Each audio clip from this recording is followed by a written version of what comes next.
with you first.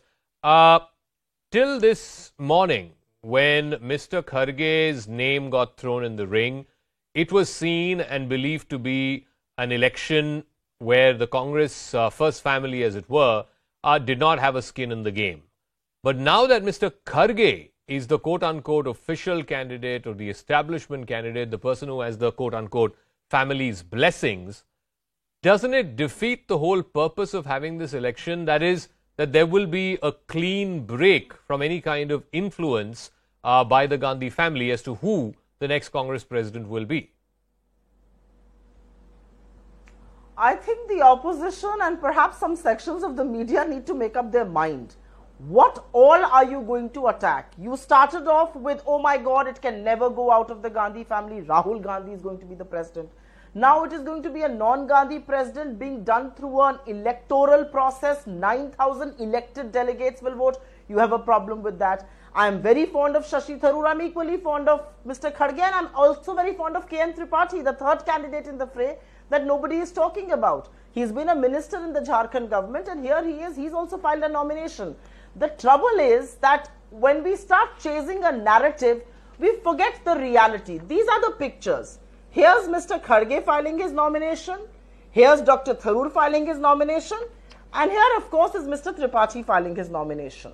In the last 72 to 96 odd hours, presidents have been appointed for 3 parties in this country, including the Bharatiya Janata Party, the RJD and the Samajwadi Party. We've seen one-line flash on news channels and on wire agencies, and that's how presidents are being nominated or perhaps being given more terms.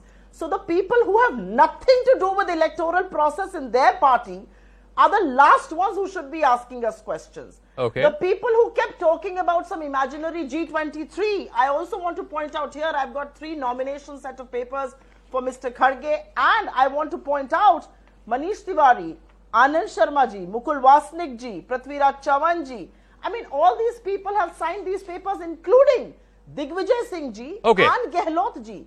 So my trouble with this commentary, Zaka, really is, make up your mind. One second. I was very clear in my mind, and I think Sanjeev was on the show last night, Rashid was on the show, I think Advaita also, I spoke to her yesterday evening.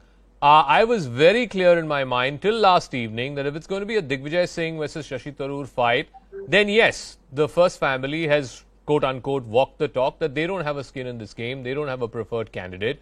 But things changed dramatically this morning when Mr. Kharge's name got floated and Mr. Digvijay Singh then goes to his residence and says, I'm withdrawing my candidature. I mean, are you seriously suggesting, Supriya Srinath, that the 9,000 delegates who will vote the next president of your party do not know who is the official candidate and who is the so-called rebel? I don't know who your sources are. I don't know who your reporters are talking to. But I am one of the elected delegates, unlike people who want to come and smirk and smile and laugh here, because they don't even elect their president, they nominate. So they should hold their horses. 9-time MLA, 2-time Lok Sabha MP, the leader of the opposition in the Rajya Sabha and the Lok Sabha, has been Central Minister for Railways and for Labour, has been a trade unionist, started his politics in 1969. None of the Gandhis have signed his candidature. There were some people in the party who were talking to him. Digvijay Singh is a seasoned politician, a 2-time elected chief minister. He's a very mature politician. He wanted this to be a friendly contest, but when Mr. Kharge came in, he's a senior member of the party. He decided to withdraw his candidature. He was neither asked to contest, he never said any of that last night. I think it's in the fate of things. Anyway, I'll ask Sanju Verma the question that the question that nobody's running down anybody. No. Please don't get me wrong. Please don't get me wrong. Let me just take 10 seconds to say what I'm saying. Please don't get me wrong. Nobody is running him down. Like you said, he's been LOP in the Lok Sabha, he's been LOP in the Rajya Sabha. Great candidate. I don't have a problem, but I don't think he's going to fix any of your issues. But let me ask Sanju Verma one second. Let me ask Sanju Verma the question you asked. It's a valid question.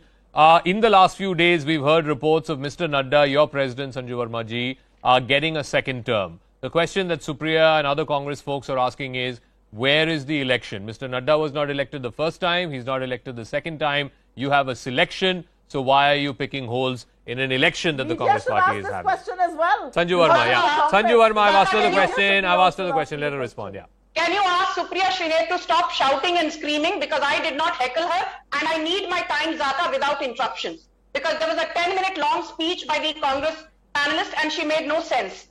You know, first things first, let me be very clear. Who the Congress chooses as its next president, really is an internal matter of the Congress.